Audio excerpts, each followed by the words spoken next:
Hi everyone, good morning. Happy beautiful day to you. I hope we're all doing well. My name is Nkechi Oseni, your favorite relationship coach. Today we'll be looking at a topic that is very, very sensitive in marriages. Marriages, relationships, friendship, family ties, and so on. The topic for today is communication in relationship. Communication in relationship.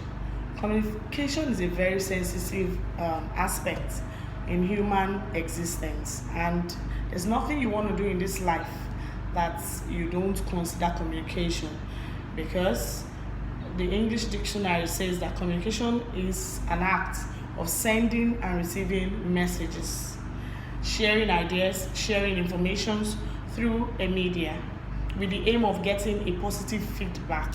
Now, feedback is very, very important. You cannot say you have effectively communicated if there is no feedback. Okay?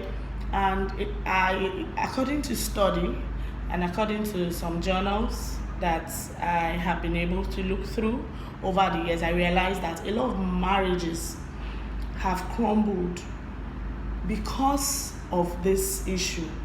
There's been a lot of communication gaps. A lot of people have not been able to communicate properly and appropriately. Now, when you want to communicate, it is important to have and understand different ways that you have to do it without hurting the other person. Marriages these days, communication has been a major problem. In fact, a lot of marriages have crumbled as a result of couples not being able to hold on to themselves. They don't hear themselves, they don't listen to themselves. Okay?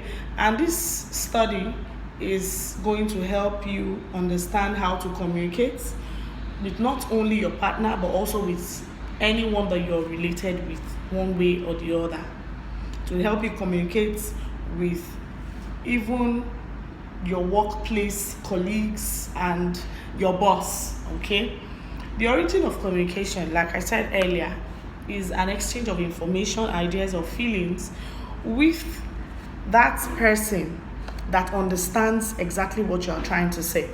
Now, a lot of people do not understand, and if communication is not understood, then nothing has been passed. Communication has not existed. But when communication is understood and you get a positive feedback that the person actually understands what you're saying, that's when you would have said that you have achieved communication. Now, where do people learn how to communicate? We all learn how to communicate from different channels. Number one, from our parents, our caregivers, from childhood. That's where the communication process, learning starts.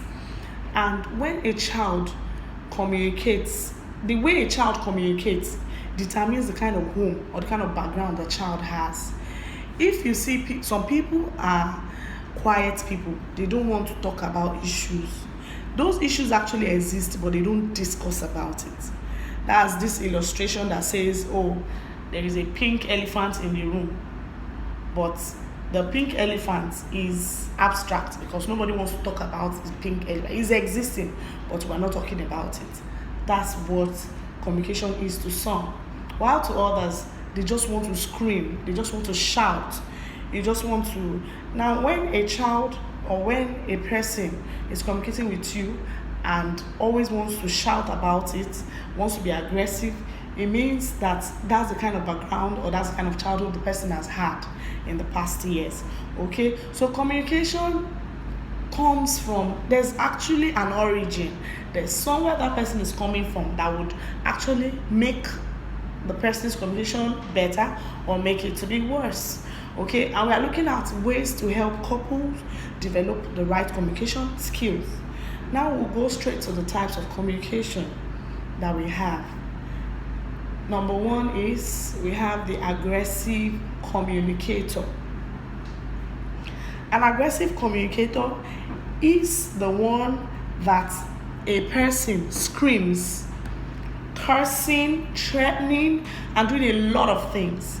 At this point, once the other party's mental health could be traumatized, could be abused, could be breached, Okay, when communicating, you must ensure that you don't break another person's rights, you don't infringe into their rights or try to make another person feel less of a person.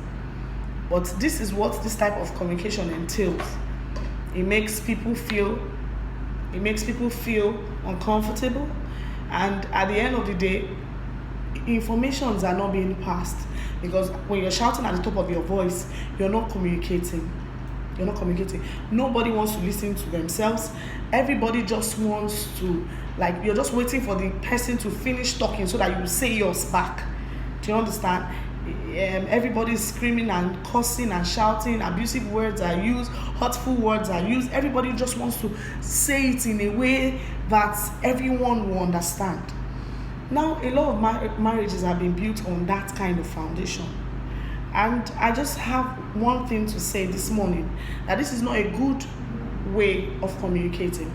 If you must communicate and get things done, then you must ensure that it comes from the right angle, okay? And people are able to negotiate and look at how best to relate with each other. Another type of communication is a passive communication. This is a type when the person says everything is fine and they keep piling up things. They just pretend that, oh, it's all right, I'm fine, oh, it is well. Some people even go as far as telling you, oh, there's no problem, and they'll smile with you, but they are piling it up. And one day they just blow up, and this is not healthy for any relationship. When they blow up, you will now be amazed, and the partner that is involved will be wondering, what? But I didn't know you were angry over this and this, but you didn't tell me you were angry, because the person has been keeping those things away. They've been trying to lock it up somewhere. You feel you are trying to lock it up and not discuss it, but you don't know that you're actually getting to the point where you cannot hold it in again, irrespective of who the person is. The person might not be your spouse, the person could be a friend. You might just say, okay, let me just hold it down, let me just forget, let me leave. And at the end of the day, you blow out, because where you've been piling it up, it gets full, the tank gets full. And that's how it also is in marriage. You know, when you and your partner are discussing, or your partner hurts you and you don't talk about it, you feel that it should be something kept in the secret. At the end of the day, what happens is an outburst. And when that outburst comes, it hurts the other person, because the other person feels they have been betrayed, because you were not able to pass your feelings out when due. Okay? So, and this is not a healthy type of communication. Another type we'll be looking at today is the passive aggressive communication. In this type of communication, they don't want something, but they communicate something else. Take, for instance, your husband asks you, please, honey, could you help me attend to this matter? And you say, yes, I will. And when the person goes out, you're like, why would you ask me to do that? I'm not attending to it. And at the end of the day, you won't attend to it. And so when the person comes back and asks you, but I told you to help me attend to this, you'll be like, no, I didn't want to attend to it, but as at that time, I just wanted to say I will. You know, that is not also a good type of communication, because it hurts the party involved, especially the one that is at the receiving end. Okay?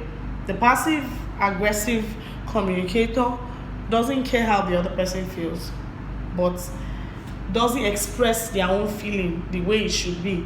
They say yes and their body is saying no. So when you are saying yes, let your yes be yes and let your no be no in any type of relationship. So that way you can relate freely with your partner. The last type of communication is the most healthy communication, which is the assertive communication. In the assertive type of communication, they make you know how they are feeling, but in the most kind way, without any form of disregard or disrespect. The assertive type of communicator would put you in their shoes. They show empathy when discussing with you. So that way they stand up for what they don't want and they respect the rights of the listener. It creates a safe environment. The assertive type of communication creates a safe environment for everyone that's actually involved in the communication. And this assertive communication is always used during conflict resolution. Very important.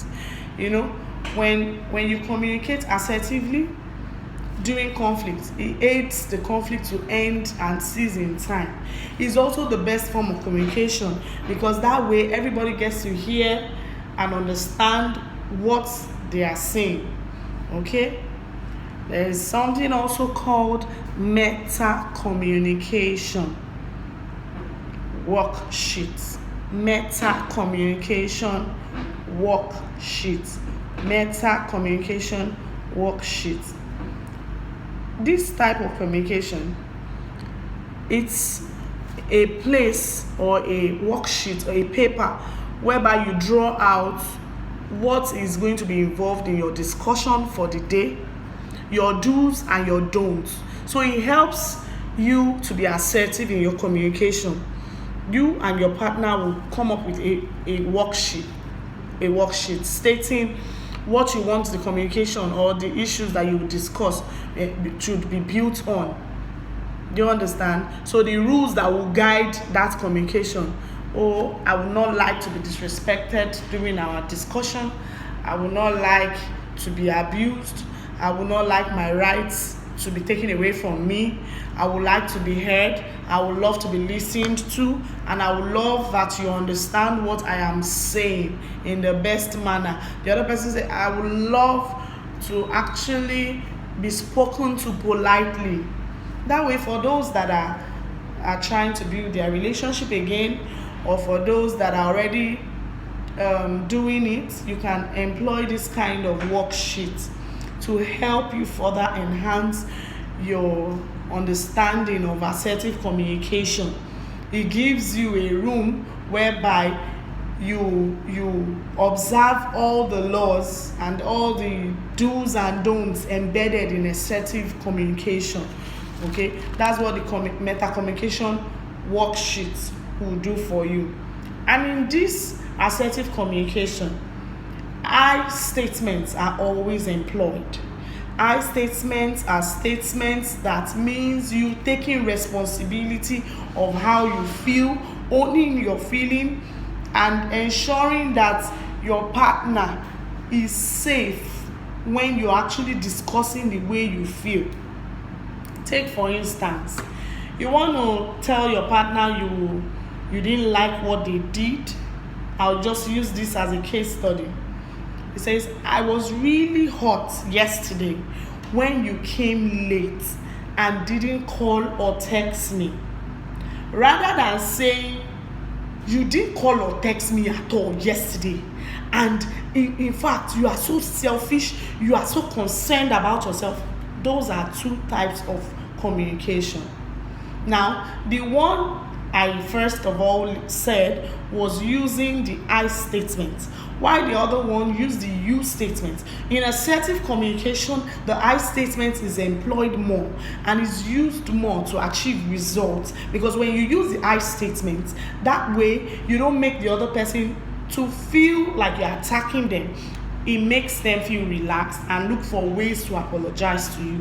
But when you use the you statement, it makes the person defensive. You are selfish. You are only concerned. The person is like, how do you mean I'm selfish? Now they leave the current issue that is on ground and begin to dwell on the words that you have used against them. You know, when in my early days in marriage, when I communicated with my husband, I was always very aggressive. Yes, I always say, you are this, you are that. You didn't do this, you didn't do that. And I realized it wasn't working for a while. And I kept on asking myself, how do I get? But after I did this study, I now realized that, okay, there's actually a better way to communicate to someone. Even though the person has wronged you, but you will make them actually see what they've done and be able to apologize without feeling any sense of hurt as well. Do you understand? You don't need to make your partner feel hurt because you are hurt. You just need to make them see how hurt you are by their actions, and they will just apologize to you. So, and when I realized that, I began using the I statements, which worked a lot and reduced a lot of tension in the home.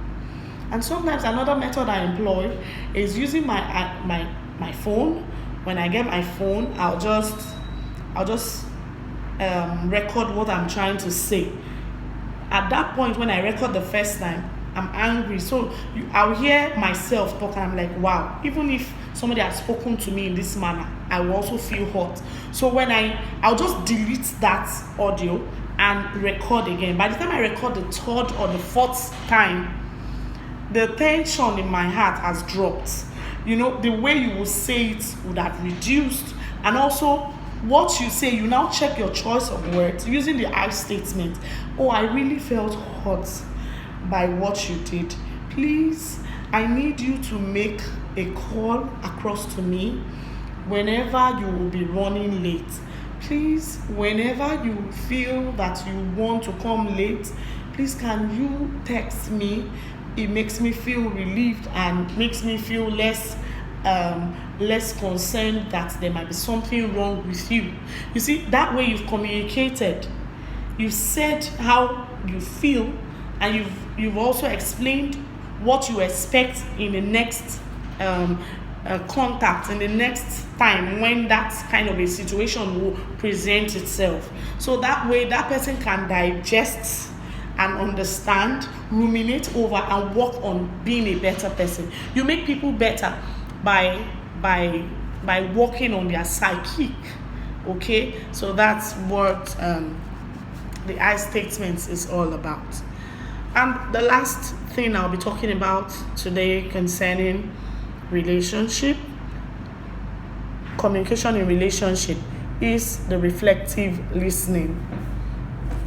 In the reflective listening, you are supposed to ask your partner, summarize what the person has said and say, oh, did you mean this? Did you mean that? Take for instance, your partner say, I need you to stop using abusive words on me, please. And you say, oh, do you mean by my use of abusive words on you, you feel hurt? So I need to stop it. And the person responds in the positive, yes. Do we understand? So that is how you use the reflective listening. It shows you have actually been following, and there's eye contact and less distractions. You're not tapping on your phone. A lot of people make that mistake, and it causes more drama in the relationship. Your partner is trying to address a matter that is hurting them, and you are trying to distract yourself by tapping your finger on the table, or by chewing gum, or by pressing your phone. That way it doesn't show the person that you actually understand or you actually feel their pain. But when you place yourself in their shoes and you relate more, it helps that person understand that, and you can summarize what the person has said. It helps the person understand that, okay, this person actually understands what I'm saying and is ready to walk me through the process and ensure that our relationship is healthy. Thank you very much for listening to the episode of today on communication. Effective communication in relationships. I remain your host, Nkechi Oseni, and I hope you become better as the day goes by. Remember to call, text, or send a message if you actually enjoyed this section, and remain blessed. Have a beautiful day. God bless you.